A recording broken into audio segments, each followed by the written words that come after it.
Baik, kita lanjutkan materi pertemuan 5 mata kuliah manajemen strategis program studi manajemen Sekolah Pasca Sarjana Universitas Muhammadiyah Profesor Dr. Hamka, bagian yang kedua.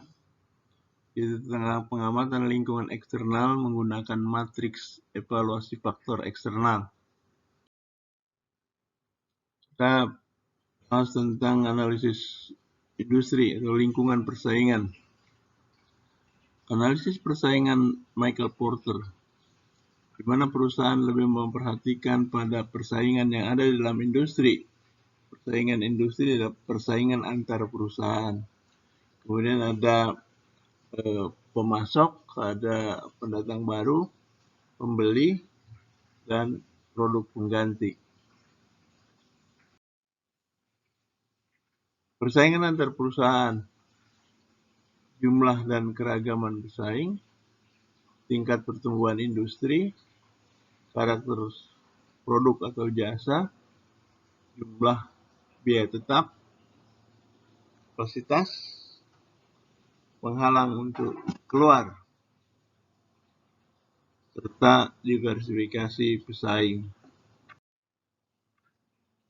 Ancaman pendatang baru sebagai penghalang masuk, skala ekonomi, diferensiasi produk, kebutuhan modal, biaya untuk berpindah, akses ke saluran distribusi, independensi ukuran kerugian biaya, dan kebijakan pemerintah. Ancaman produk pengganti, semakin banyak produk pengganti, semakin tinggi persaingan. Kekuatan tawar-menawar pembeli, semakin banyak pembeli, semakin kecil kekuatan tawarnya, dan sebaliknya. Kekuatan tawar pemasok, semakin banyak pemasok, semakin kecil kekuatan tawarnya, sebaliknya. Jadi kalau kita mau menjual, carilah paling kurang 2 calon pembeli. Kalau kita mau membeli, carilah paling kurang 2 penjual. Sehingga mereka ada standar, ada patokan.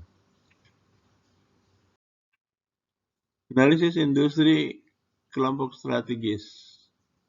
Kelompok strategis di dalam persaingan penting untuk mengelompokkan perusahaan dalam kelompok-kelompok strategis, yaitu unit-unit bisnis atau perusahaan-perusahaan yang menggunakan strategi-strategi yang sama dengan sumber daya yang sama. Kelompok-kelompok strategis berguna bagi manajer strategis untuk memahami lingkungan dengan lebih baik.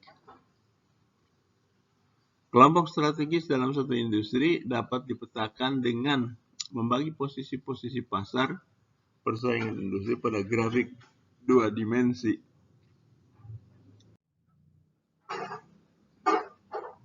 Ini grafik 2 dimensi, grafik harga, tinggi dan rendah, tinggi sampai rendah sampai tinggi, dan keleluasaan lini produk dari menu terbatas sampai menu lengkap.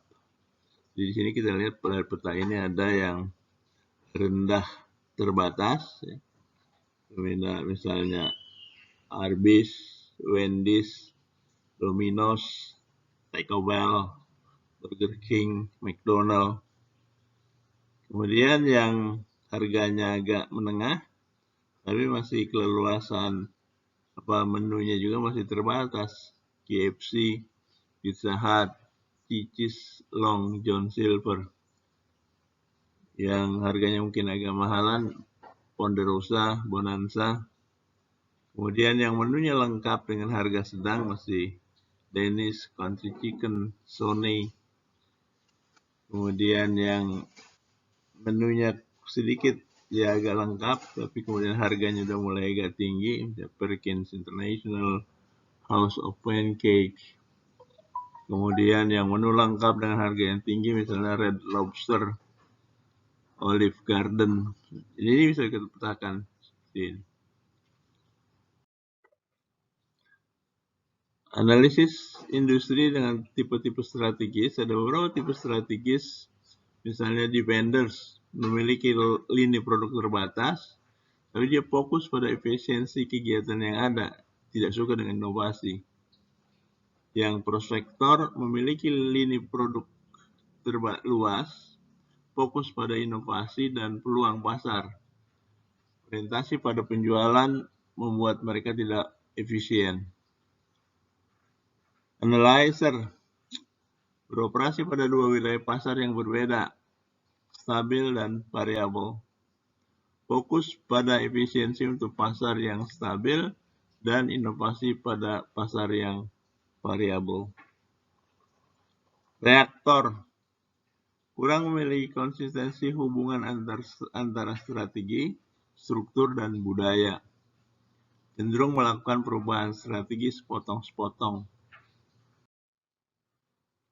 Matriks EFE, External Factor Evaluation Matrix, di mana matrik EFE memungkinkan para penyusun strategi untuk merangkum dan mengevaluasi informasi ekonomi, sosial, budaya, demografi, lingkungan, politik, pemerintah, hukum, teknologi, dan persaingan.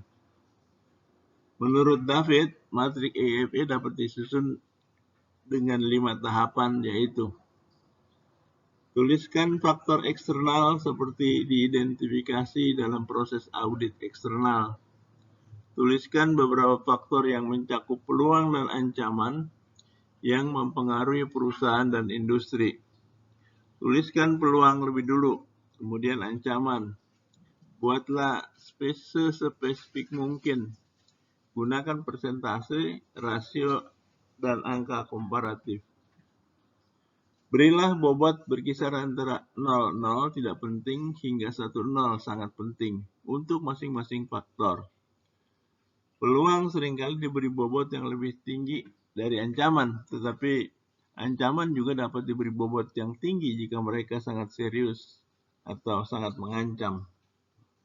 Jumlah seluruh bobot harus sama dengan 1. 3. Beri peringkat 1-4 untuk masing-masing faktor guna mengindikasikan tentang seberapa efektif strategi perusahaan saat ini dalam merespon faktor tersebut. 4 adalah respon perusahaan superior, 3 respon perusahaan di atas rata-rata, 2 respon perusahaan rata-rata, dan 1 respon perusahaan buruk. Penting untuk diperhatikan bahwa ancaman dan peluang dapat diberi peringkat 1, 2, 3, atau 4. Jadi ancaman itu rendah nilainya, peluang itu lebih tinggi nilainya. Jadi mungkin 4 peluang besar, 1 ancaman besar. Kemudian yang berikutnya, kalikan masing-masing bobot faktor dengan peringkat untuk menentukan rata-rata tertimbang untuk masing-masing variabel. Jumlahkan rata-rata tertimbang untuk masing-masing variabel untuk menentukan total rata-rata tertimbang untuk organisasi. Misalnya begini, tabel 22, contoh matrik EFE, External Factor Evaluation, itu peluang 1, 2, 3, 4. Ancaman 1, 2, 3, 4. Nah, bobotnya itu tergantung tingkat kepentingannya. Yang pasti total skor pembobotan itu harus sama dengan 1. Nah, ratingnya ya, untuk peluang dibeli rating yang lebih besar. Misalnya 3 dan 4, sedangkan untuk ancaman yang lebih rendah 1 dan 2. Berapapun banyak faktor yang dimasukkan dalam matrik EFE, total rata-rata tertimbang berkisar antara yang terendah 1 dan yang tertinggi 4 dengan rata-rata 2,5. Total rata-rata tertimbang di bawah 2,5 menggambarkan strategi perusahaan saat ini tidak memanfaatkan peluang atau tidak menghindari ancaman eksternal. Sementara total nilai di atas 2,5 mengindikasikan bahwa perusahaan merespon sangat baik terhadap peluang dan ancaman yang ada dalam industrinya. Dengan kata lain, strategi perusahaan secara efektif mengambil keuntungan dari peluang yang ada saat ini dan meminimalkan efek yang mungkin muncul dari ancaman eksternal. Contoh matriks EFE, faktor-faktor strategis, peluang dan ancaman, bobot, rating, skor. Misalnya peluang integrasi masyarakat ekonomi Eropa, peralatan berkualitas, perkembangan ekonomi Asia, terbukanya Eropa Timur, tren superstore. Kemudian ancaman itu terbalik sebenarnya, skor ratingnya paling rendah, ancamannya skornya paling tinggi, ratingnya paling tinggi, paling besar ancamannya, maka perkembangannya ratingnya makin rendah. Jadi kalau bobot itu kan tingkat kepentingan dari masing-masing setiap indikasi, setiap dimensi dari peluang tersebut. Jadi kalau kita bisa mensummarikan, makanya ini disebut juga dengan EFAS, External Factor Analysis Summary.